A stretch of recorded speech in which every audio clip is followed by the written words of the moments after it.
kano akabenje kalinga kakusatu oba kakuna kennakalaba ku side ya NRM ku bantu abagudde ku accident obumu mu bulabye obumu temubulabye naye ne Gravity omuntujju naye bw'atu bwe yasobodde okubeera ng'asimatuka akabenje mu yabadde mu mmotoka ne banne nga bagenda okuyimba ku campaign za NRM. Waliwo ne oba emmotoka yali kika kyaki nera nayo gye twalaba kabenje nera nga bambadde t-shirt z'NRM baali ba supporters nga bava e Kampala nga balina campaign emu gye bagenda okubeera nga banyumirwa oba bakunga abantu beeyo basobole okubeera nga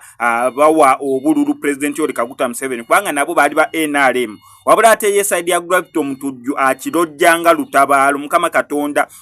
akabenje kasobodde okubeera nga amusimatusa nera emmotoka we yavudde ku kkubo n'etomera ekifumvu bali w'ekkubo nera ng'olabira ddala bambi basobodde busobozi kubeera nga basimatuka n'omuyimbi ani Clever gye yakamala okubeera nga agwa kabenje sirumu eno wiiki gye tuli kubeera nga tukomekereza driver bwe n'alugulamu obulamu ye yafiiriddewo. Gravity omutujju still muntu y'omu ye yakamala okubeera nga asimatukwa okuba Gravity omutujju akatambi ako ke yawanuka agulu ku mizindaalo ng'ayimba still ku campaign abakubawo wansi mutwe ensingo yandimanye sesina kindi n'alugulamu obulamu. However Mukama Katonda yazaayo ebyokubeera nga teyagwabo n'asobola okubeera nga addamu n'ayimuka. However yafuna ebiwundu neera yafuna ebisago binuubule